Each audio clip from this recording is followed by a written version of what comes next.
Sobre el silencio, escribe Marcelo Persia. Silencio que no se define tanto por el callar como por el escuchar una llamada. Durante una función teatral, el personaje emite voces, deja de emitirlas y también produce silencios. Podemos pensar algunos silencios como ocasión que convoca al espectador en un más allá de su yo.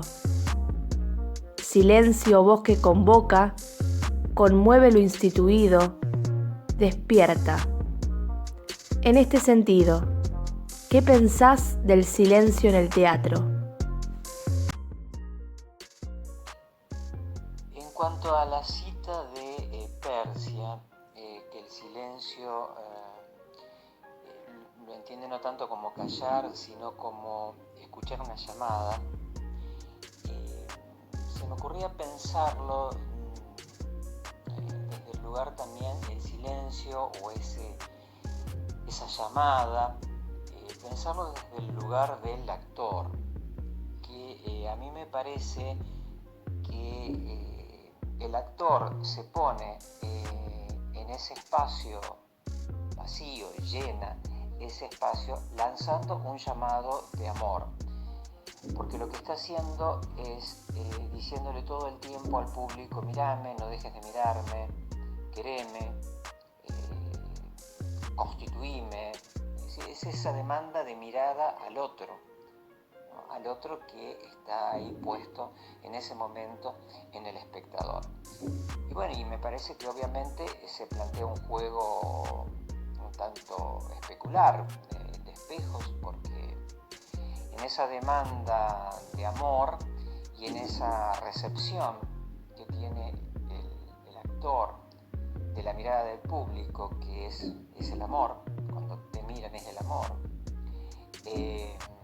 hay por supuesto una interpelación al espectador. Por supuesto que es una interpelación indirecta, metafórica, porque el arte es eso, es esa posibilidad de usar la metáfora para hablar de las grandes cosas, pero desde ese lugar, desde un lugar que no tiene que ver con lo directo, que tiene que ver precisamente con lo poético, con lo metafórico. A mí me gusta siempre citarlo en este sentido al maestro Bartís, Ricardo Bartís, que dice que en el teatro, para hablar de lo que hay que hablar, no hay que hablar de lo que hay que hablar. Es una buena definición de puede ser una metáfora del teatro. ¿Cuál es el proceso que llevas a cabo para la creación de un personaje? En cuanto al proceso que hago para la construcción del personaje, a ver, va variando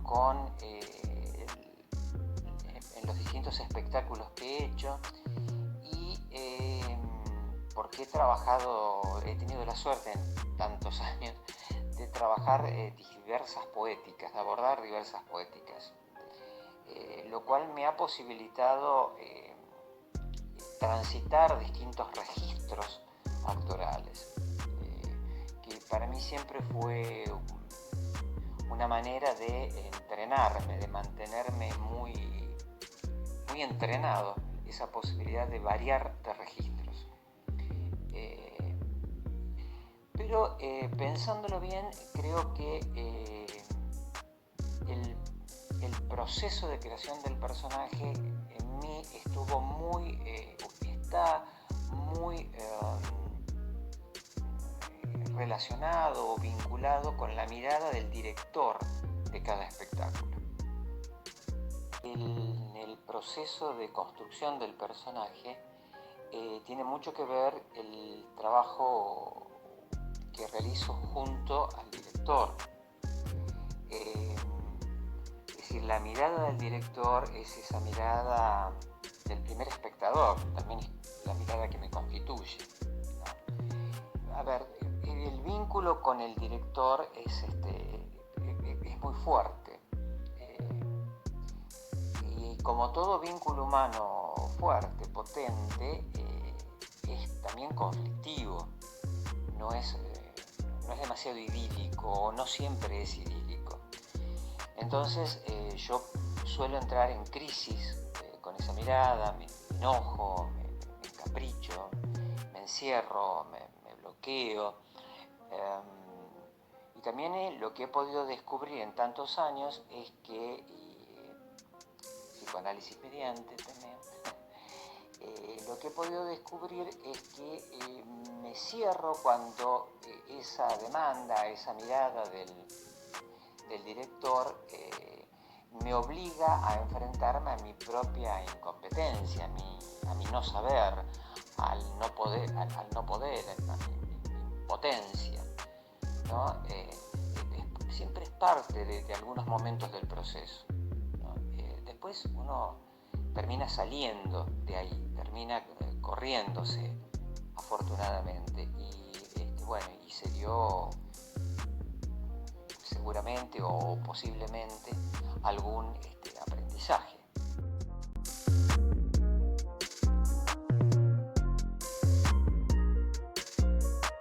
Ornella, ¿qué lugar pensás que ocupa la voz en la actuación? Ocupa un lugar muy importante por el simple hecho de que es un disparador a todas las personas que les cuesta expresarse, que les cuesta quizás plantarse a formalizar una idea o a expresar una opinión, o simplemente a aquellas personas que se sientan en una butaca y que están esperando escuchar un mensaje de lo que, no sé, ya sea cine, televisión, serie o lo que fuera. La voz en la actuación ocupa un lugar muy importante porque es un mensaje que se está dando a aquellas personas que están yendo a ver la obra. Entonces es muy importante pensarnos como personas conscientes y capaces de generar como una idea propia o interpretar a un personaje que tenga un mensaje para la gente, para el espectador, para el que lo está viendo. Me parece que cuando uno sale, por ejemplo, de ver una película, sale del cine y sale con la cabeza llena de preguntas, llena de inquietudes, llena de absolutamente todo, es porque realmente el producto funcionó y porque realmente se manifestó algo. Entonces me parece que la voz de la actuación es sumamente importante por lo que se está contando, por el mensaje que se está dejando y por lo que el espectador está interpretando. ¿Qué queda de tu persona, Ornella, dentro de los personajes que interpretás? Para mí Ornella queda toda la magia que intento ponerle, la locura, el amor, la intensidad con la que yo afronto todos los personajes, el esfuerzo. Me parece que queda un poco todo lo lindo que yo intento ponerle a cada proyecto. Queda mucha energía, mucha predisposición, pero sobre todo queda algo que a mí me fascina mucho y que todo el tiempo intento que quede ahí flotando en cada proyecto, que es que yo en cada proyecto dejo un escalón vacío para que el siguiente lo complete y así sucesivamente.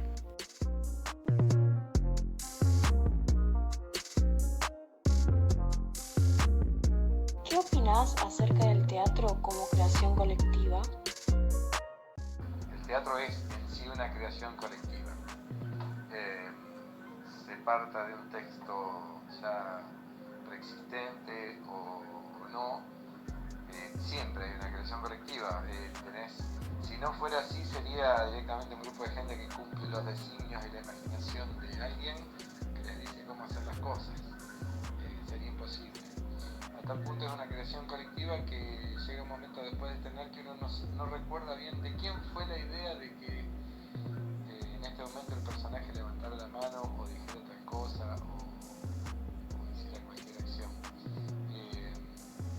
Y tan es así que si cambias un intérprete de cualquier personaje, por más chiquito que sea, la obra vuelve a cambiar. Es decir que hasta el personaje más chiquito, hasta el que colabora con el vestuario, siempre está aportando.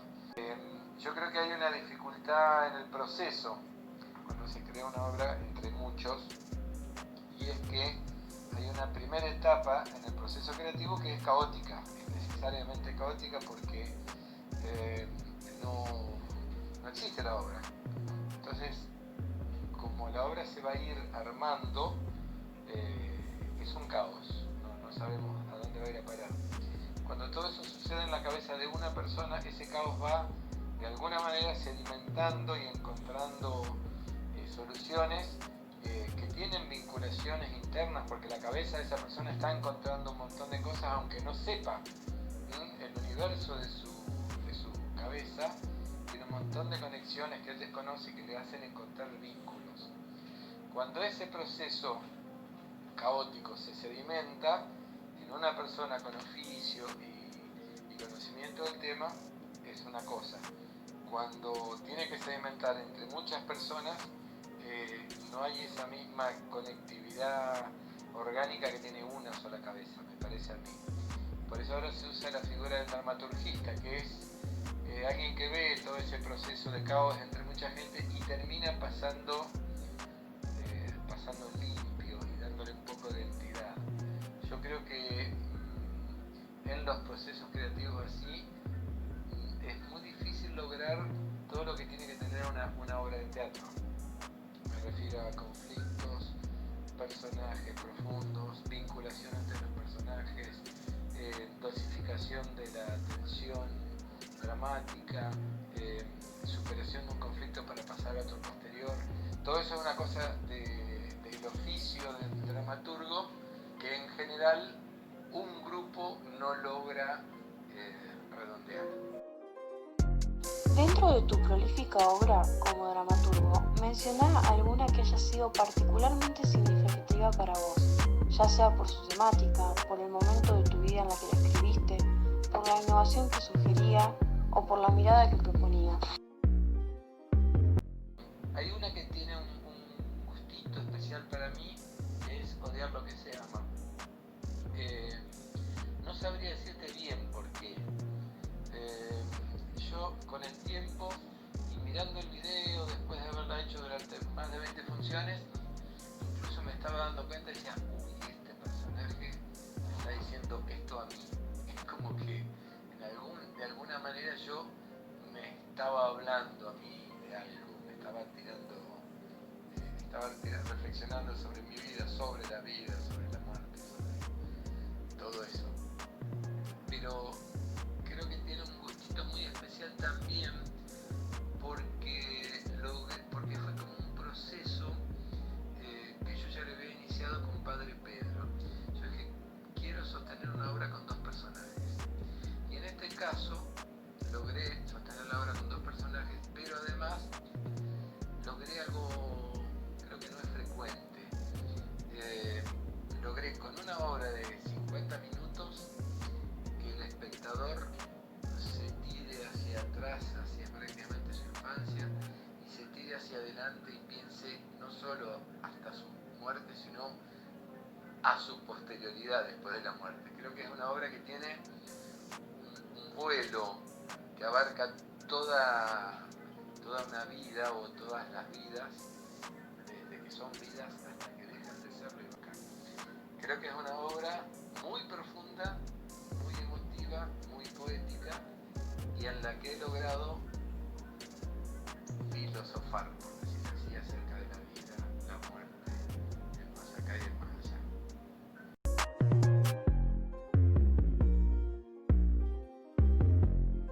Edgardo, me gustaría empezar citando algo que dice Osvaldo Quiroga. Él plantea que para que se produzca el instante habitado es necesario que el hecho vivo tenga una conexión imaginaria que genere una construcción simbólica de toda una época, de todo un tiempo, y que es trabajo del espectador pensar el teatro desde algún lugar, buscar siempre aún sabiendo que no está lo que tiene que seguir buscando y que va a encontrar en algún momento, y que cuando se encuentra se produce el hecho mágico del instante habitado. Y a partir de esto mi pregunta es, ¿cómo vivís vos, desde lo corporal y lo emocional, ese instante habitado? Creo que se refiere, y cómo lo vivo yo, a ese momento único, y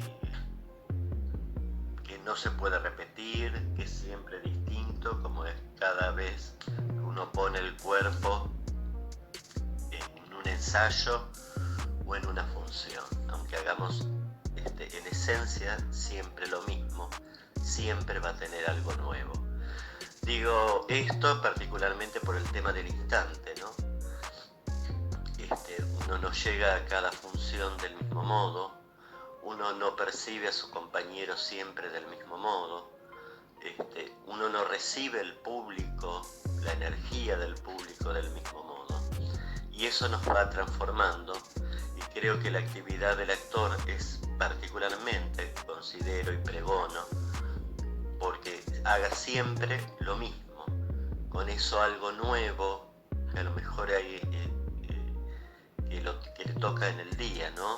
Que sucede en el día, que a lo mejor se refleja en un matiz de algún texto, en un cambio de energía sutil, en una mirada, en un estado emocional que se profundiza o un estado emocional que queda más vago.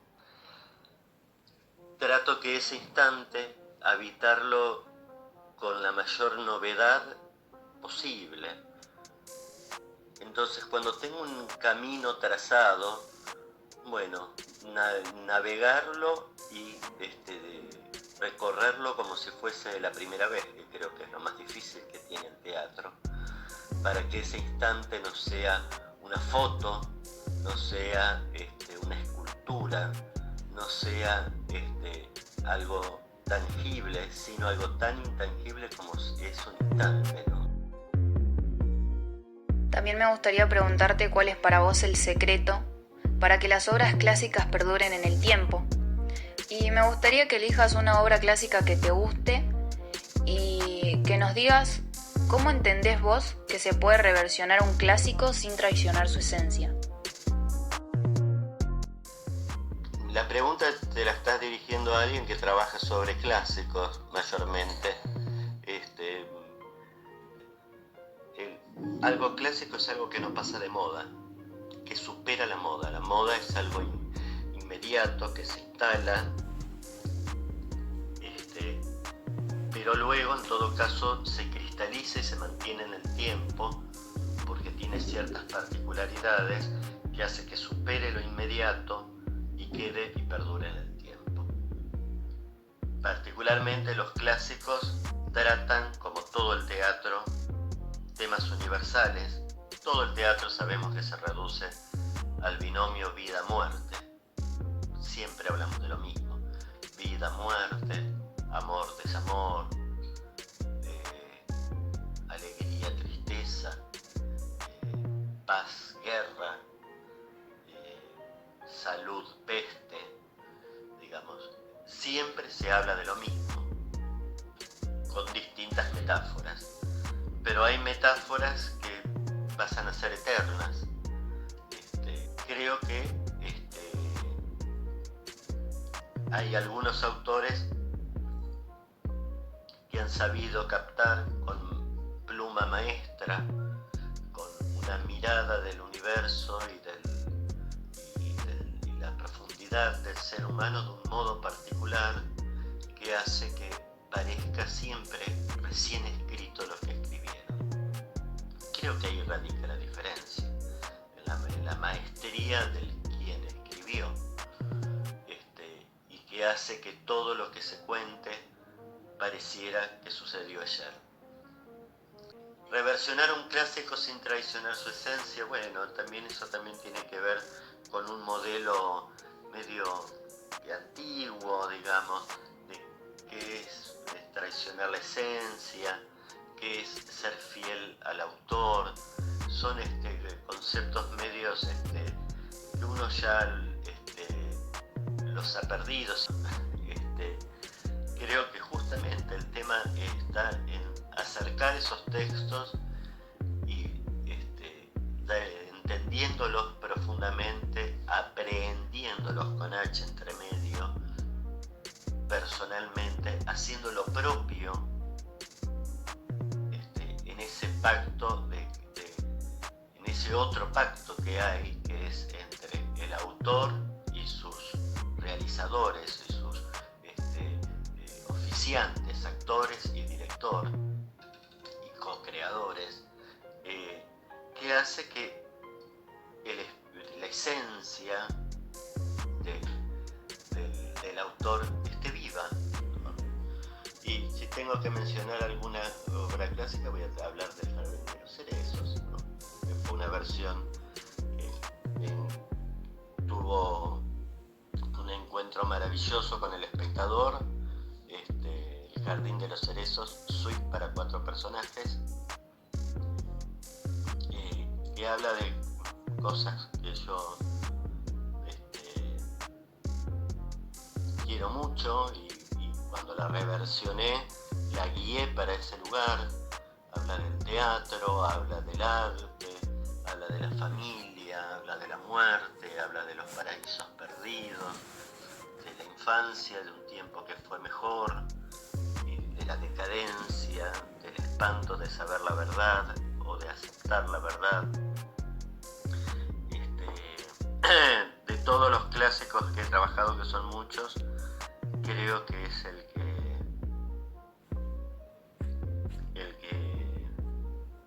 más me conmueve hasta hoy. Veremos cuál es el próximo.